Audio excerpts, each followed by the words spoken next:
it's so interesting that we like the universe connected us because as I mentioned to you, I used to be a total theater nerd.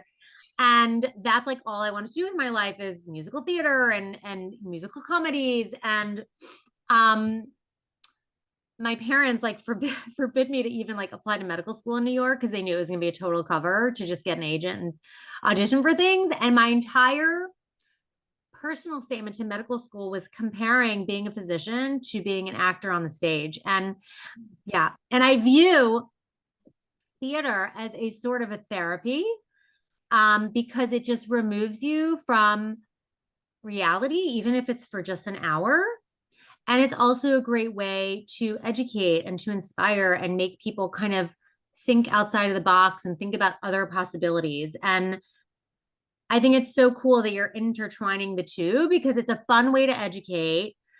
Um, and it's just a fun way to just get people out of their current reality. And the current reality these days sometimes is like a little depressing. So, I mean, it's great. I love it. Reproduction is a mystery. Human reproduction is a mystery. Mice are very good at reproducing, rabbits are good at reproducing, humans are not. And so we are relatively inefficient at reproduction. And my whole job entails really two parts to the story. One, making reproduction more efficient for those who are having trouble, and also fertility preservation for the future. So those are the two big categories of what I do. So fertility preservation is really the ability to kind of stop time. And it can be egg freezing, it can be sperm freezing, and it can also be embryo freezing. So I see a lot of patients who, either see me because they are just not ready to have kids and they want to put something in the freezer for the future, or they've met someone who they want to have kids with, but they have all of these life goals that they want to get to first. And so they want to put some kind of insurance policy in the freezer for themselves. And that's when they freeze embryos. More than any other field in medicine has the ability to really change society and societal norms. And I think that's a really good thing. I also think it's a really scary thing. And, our field incorporates a lot of just because you can doesn't mean you should ideas. So I am obviously a big proponent of family building. And one thing that I love about my job is that no matter who you are or what situation you come in with, there's always a way to build a family. It may not be the way you kind of thought it was going to be, but there's always a way. But we have to be very careful. But also I just want to remind people that IVF is a wonderful technology for people who need it, but it's also a relatively young field, right? It's been around for the oldest IVF baby's 44. She's healthy, she has kids, like everything's looking good, but you can't compare it to a data set of, centuries of time of humans reproducing in nature. And so I don't think we fully understand yet the impact of what our field, has brought in and is capable of down the line. And I hope and continue, and believe me, I follow this data regularly, that we don't see any negative implications. But I always tell patients when they ask me, well, what do you think I should do? I say, well, according to biology, which doesn't change, biology doesn't change, like our social calendars change, but biology doesn't change.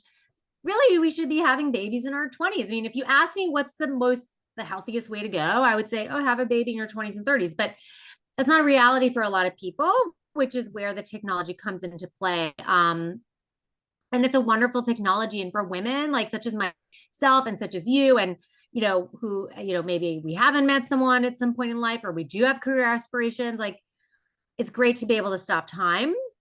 But, there are implications to everything we do. So just a thought there.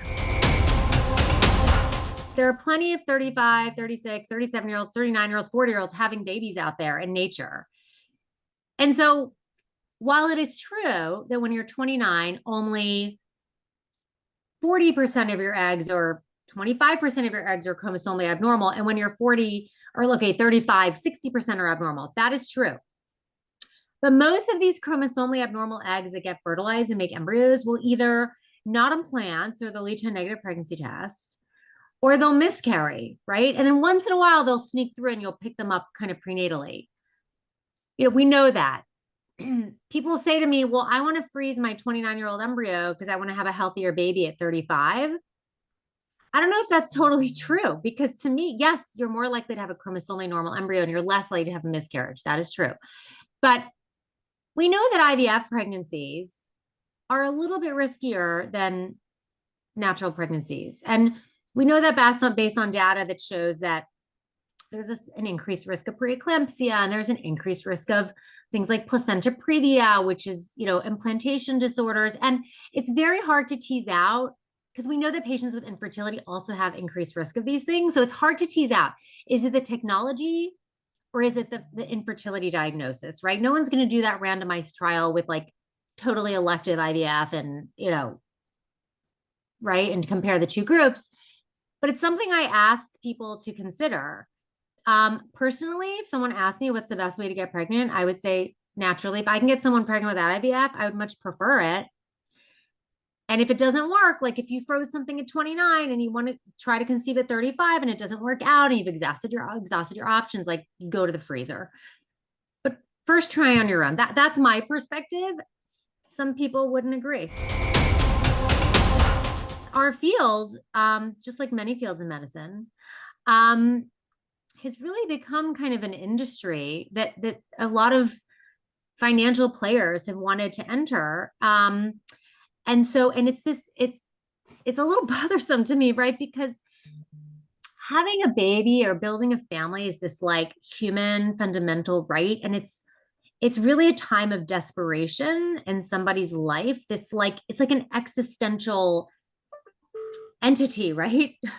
And so the fact that so much industry has come into our field to grow the field and grow the business, which I'm a business owner too, I get it, but we have to be a little bit careful. I think that sometimes things are pushed on patients and recommended to patients that aren't necessarily the right thing for them, but maybe people are pushing them for the wrong reasons. And that's not the majority of the field. I mean, the majority of the field really believes in happy, healthy pregnancies.